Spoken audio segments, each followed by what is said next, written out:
এই মুহূর্তের সবথেকে বড় খবর, গতকাল কল্যাণ ব্যানার্জি লোকসভায় দাঁড়িয়ে যেভাবে স্বরাষ্ট্র আমাদের বিএসএফ জওয়ানদের এবং স্বরাষ্ট্রমন্ত্রীকে যেভাবে অপমান করেছিল, আজ তার যোগ্য জবাব দিল অমিত শাহজি স্বরাষ্ট্রমন্ত্রী। শুনে নেব আজকে অমিত শাহজি কী জবাব দিল এবং গতকাল কল্যাণ ব্যানার্জি লোকসভায় দাঁড়িয়ে কী বলেছিল আমরা জানবো আজকের এই প্রতিবেদনে। 4 জন টেররিস্ট কি করে এলো? 4 জন টেররিস্ট এসে 26 জনকে গুলি করে মেরে দিয়ে চলে গেল। আমাদের বিএসএফ কি করছিল? আমাদের সিআইএসএফ কি করছিল? আমাদের বিআইএসএফ সিআইএসএফ নেই। মাননীয় অমিত শাহ কি করছিলেন? হোম মিনিস্টার আপনি কি করছিলেন সেদিন? গোটা ডিপার্টমেন্ট স্তব্ধ।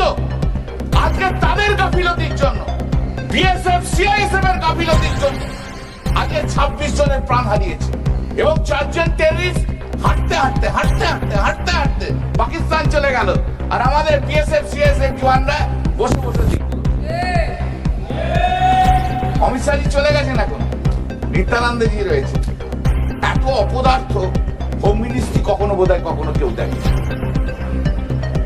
Such an absolute irresponsible home ministry. और शांति ऐसे नहीं हुई है। और ये कहते हैं कि एक भी घुसपैठ नहीं होती।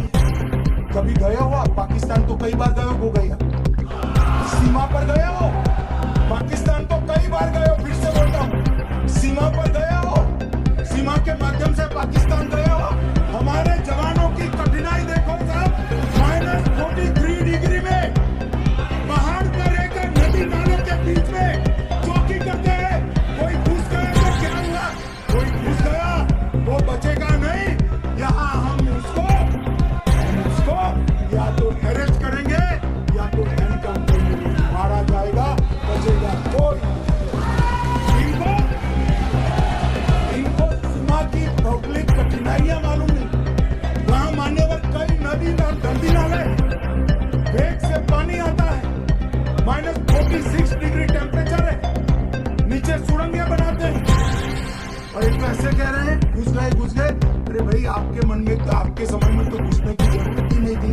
आप बुलाते थे वीजा देकर, क्यों घुसेंगे?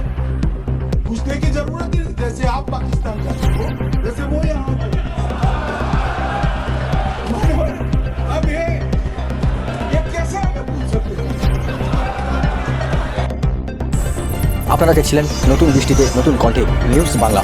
দেখলেন আজকের প্রতিবেদন। ভিডিওটি ভালো লাগলে অবশ্যই লাইক করবেন, শেয়ার করবেন, কমেন্ট করবেন এবং চ্যানেলটি অবশ্যই সাবস্ক্রাইব করবেন, যাতে নতুন নিউজ সবার আগে স্বচ্ছ নিউজ আপনার কাছে পৌঁছাতে পারে। ততক্ষণের জন্য ভালো থাকবেন, সুস্থ থাকবেন।